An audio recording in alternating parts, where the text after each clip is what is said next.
और आपने जो असंगठित सेक्टर को खत्म किया, देखिए अगर आप इनफॉर्मल सेक्टर को खत्म कर देते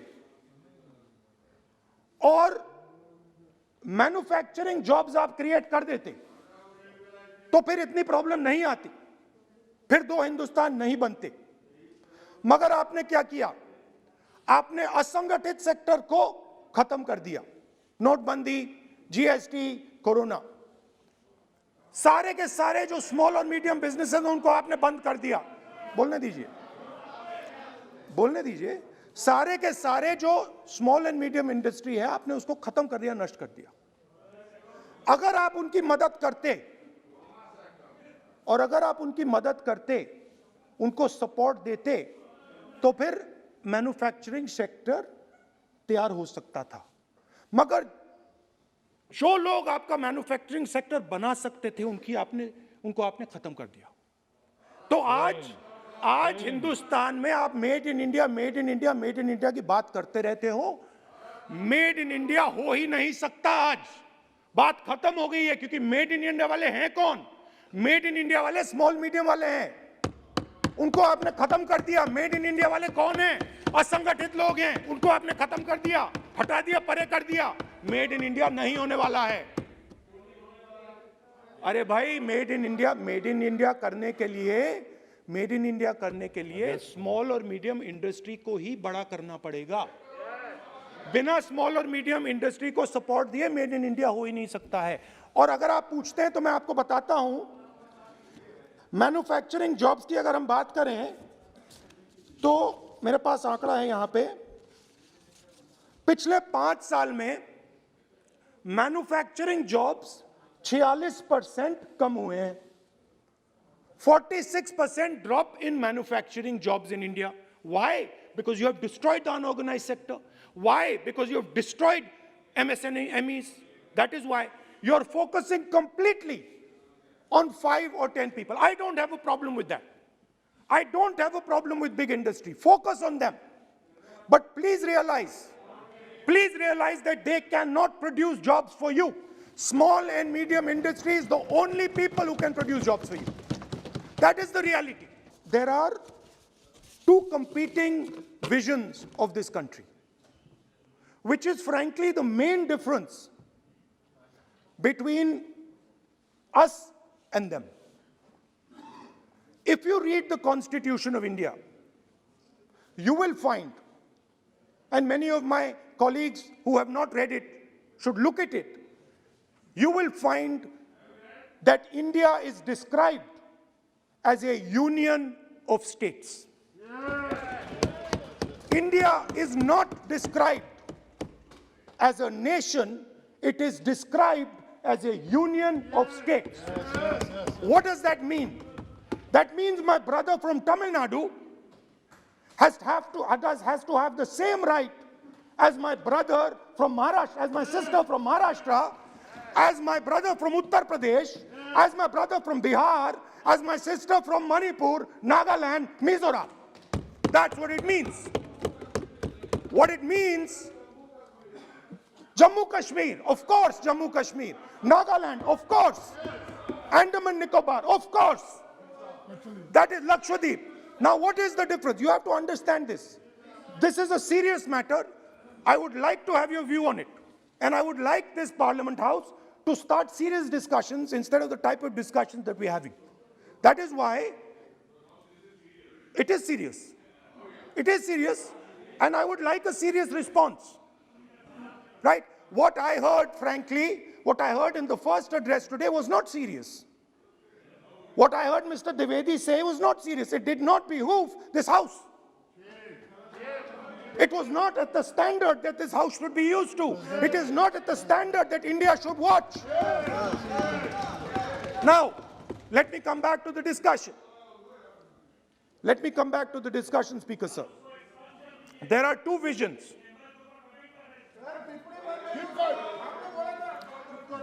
There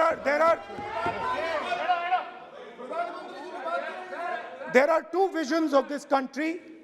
One vision that it is a union of states, meaning it is a negotiation, meaning it is a conversation. Meaning, I go to my brother in Tamil Nadu and I say, what do you want? And he says, this is what I want. And then he asks me, what do you want? And I say, this is what I want. It is a partnership. It is not a kingdom. Remember that. You, no matter what fantasies you might have, you will never ever rule over the people of the states of India. It has never been done in 3,000 years. Never ever. The only way India has been ruled. And you can look at any empire you want. You can look at Ashoka the Great. You can look at the Mauryas, you can look at the Guptas, you can look at anyone you want. It has always been ruled by conversation and negotiation. Now, what is the problem? The problem is you people are confused. The problem is you people think that these languages, these cultures, these histories, you think that you can suppress them. You have no idea of history. You have no idea what you are dealing with. Because the people of Tamil Nadu have inside their heart the idea of Tamil Nadu, the idea of the Tamil language, and then also the idea of India. Do not be confused. So, for example, today, the idea of Tamil Nadu is excluded from Indian institutions.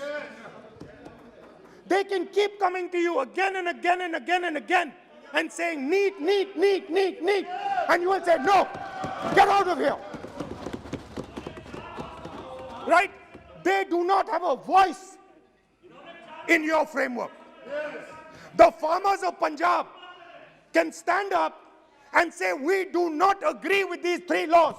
They do not have a voice in your framework. Only the king has the voice. The farmers can sit for 1 year. They can sit for 1 year outside in Corona. They can die, doesn't matter. The king does not agree. You do not listen to anybody. किसानों के पास cash की सुविधा रही।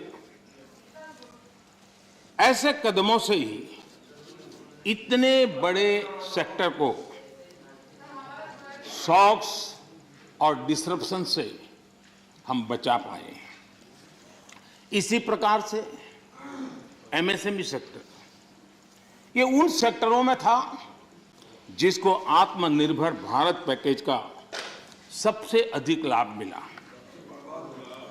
अलग अलग मंत्रालयों ने जो पीएलआई स्कीम लॉन्च की, उससे मैन्युफैक्चरिंग को बल मिला। भारत अब लीडिंग मोबाइल मैन्युफैक्चरर बन गया है और एक्सपोर्ट में भी उसका योगदान बढ़ रहा है। ऑटोमोबाइल और बैटरी, इस क्षेत्र में भी पीएलआई स्कीम उत्साहजनक परिणाम दे रही है। जब इतने बड़े स्तर पर मैन्युफैक्चरिंग, और वो भी ज्यादातर एमएसएमई सेक्टर के द्वारा होता है, तो स्वाभाविक है दुनिया के देशों से ऑर्डर भी मिलते हैं, ज्यादा अवसर भी मिलते हैं। और सत्य ये है कि इंजीनियरिंग गुड्स जो बड़ी मात्रा में एमएसएमई बनाते हैं, इस समय जो एक्सपोर्ट का आंकड़ा बड़ा बना है, उसमें ये इंजीनियरिंग गुड का भी बहुत बड़ा योगदान है। ये भारत के लोगों के कौशल्य का और भारत के एमएसएमई की ताकत को प्रदर्शित करता है।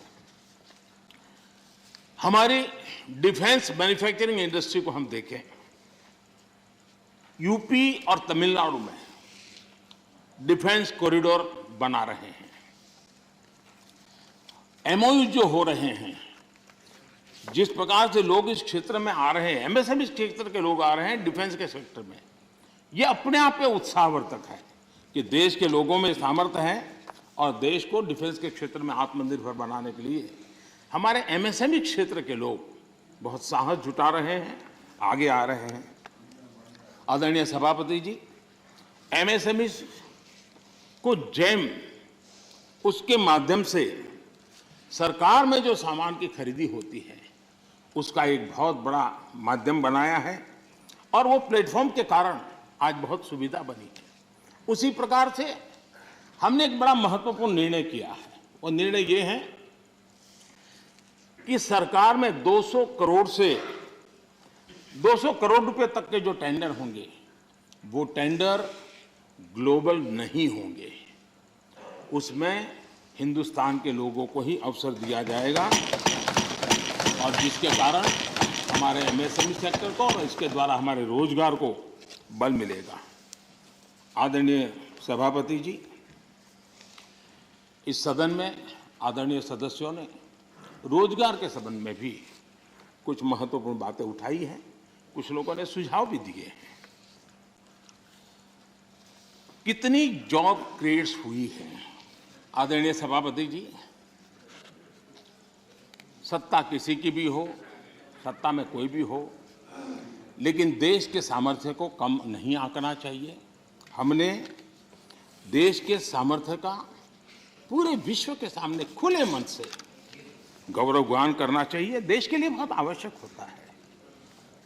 उससे देश को भी बहुत निराशा हुई है। हमने देखा है कि कैसे राजनीतिक स्वार्थ में खेल खेले गए हैं। भारतीय वैक्सीन के खिलाफ मुहिम चलाई गई। थोड़ा सोचिए, जो पहले आपने कहा था आज जो हो रहा है इसको थोड़ा दोनों साथ मिलाकर देखिए। हो सकता है सुधार की संभावना हो तो कुछ काम आ जाएगा। आदरणीय सभापति जी, देश की जनता जागरूक है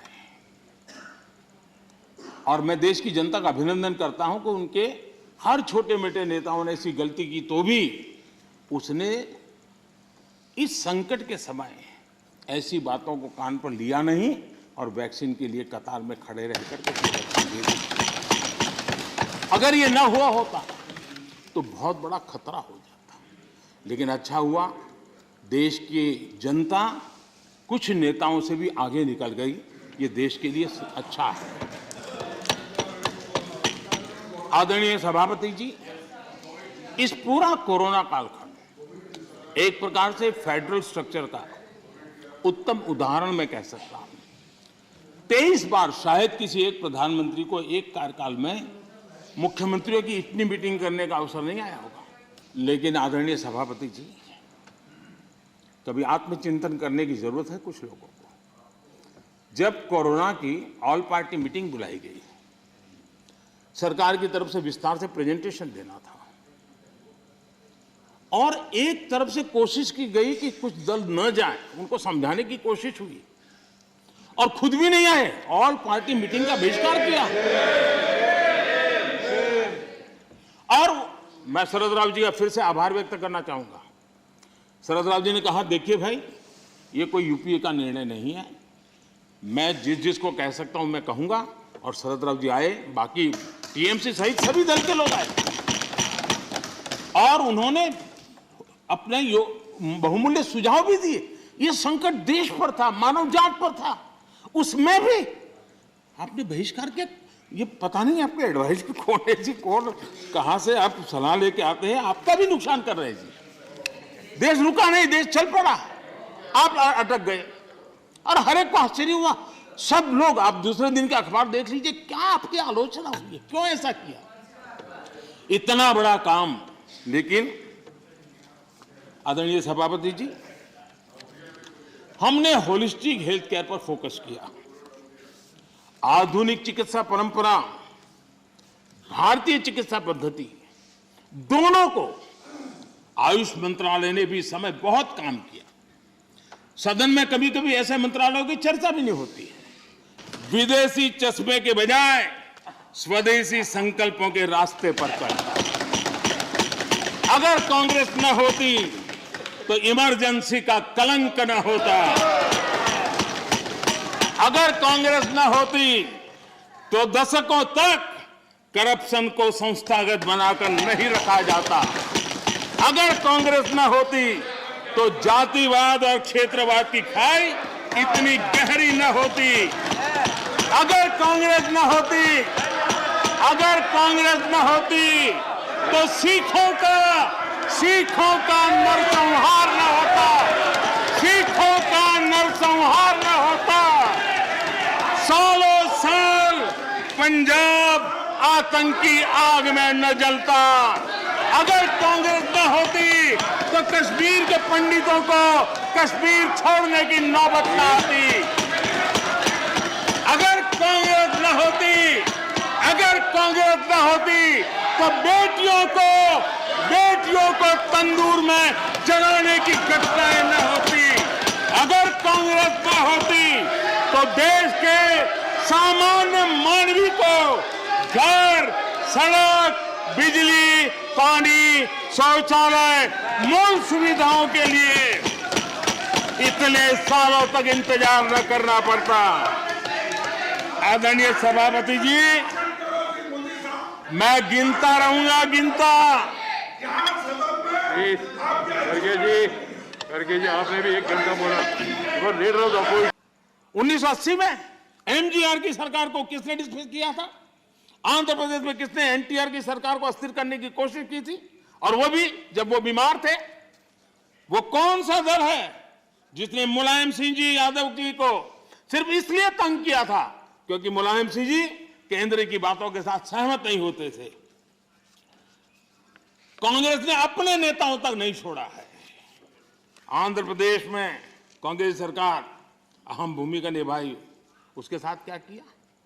जिस केंद्र ने यहां सत्ता में बैठने के लिए उनको मौका दिया था, उनके साथ क्या किया? उन्होंने बहुत शर्मनाक तरीके से आंध्र प्रदेश का विभाजन किया। माइक बंद कर दिए गए, मिर्ची स्प्रे की गई, कोई डिस्कशन नहीं हुई। क्या यह तरीका ठीक था? क्या यह लोकतंत्र था? क्या अटल जी की सरकार ने भी 3 राज्य बनाए थे। राज्य बनाना हमने विरोध नहीं किया है, लेकिन तरीका क्या था? अटल जी ने 3 राज्य बनाए थे, छत्तीसगढ़, झारखंड, उत्तराखंड। लेकिन कोई तूफान नहीं आया, शांति से सारा निर्णय हुआ, सबने मिल बैठ करके निर्णय किया। आंध्र तेलंगाना के भी हो सकता था, हम तेलंगाना के विरोधी नहीं है, साथ मिलकर के किया जा सकता है। लेकिन आपका अहंकार, सत्ता का नशा, उसने देश के अंदर इस कटुता पैदा की। और आज भी तेलंगाना और आंध्र के बीच में वो कटुता के बीच तेलंगाना का भी नुकसान कर रहे हैं, आंध्र का भी नुकसान कर रहे हैं, और आपको कोई राजनीतिक फायदा नहीं हो रहा है। और हमें समझा रहे हैं आदरणीय सभापति जी, हम कोऑपरेटिव फेडरलिज्म के साथ साथ एक नए बदलाव की ओर चले और हमने कोऑपरेटिव कॉम्पिटिटिव फेडरलिज्म की बात कही है। हमारे राज्यों के बीच में विकास की स्पर्धा हो, तंदुरुस्त स्पर्धा हो, हम आगे बढ़ने की कोशिश करें। दल किसी का भी कोई राज क्यों ना करता हो, और उसको प्रोत्साहन देना हमारा काम है और हम दे रहे हैं। ఇలాంటి మరిన్ని వీడియోలు కావాలనుకుంటున్నారా? అయితే సబ్స్క్రైబ్ చేసి పక్కనే ఉన్న బెల్ సింబల్ను క్లిక్ చేయండి.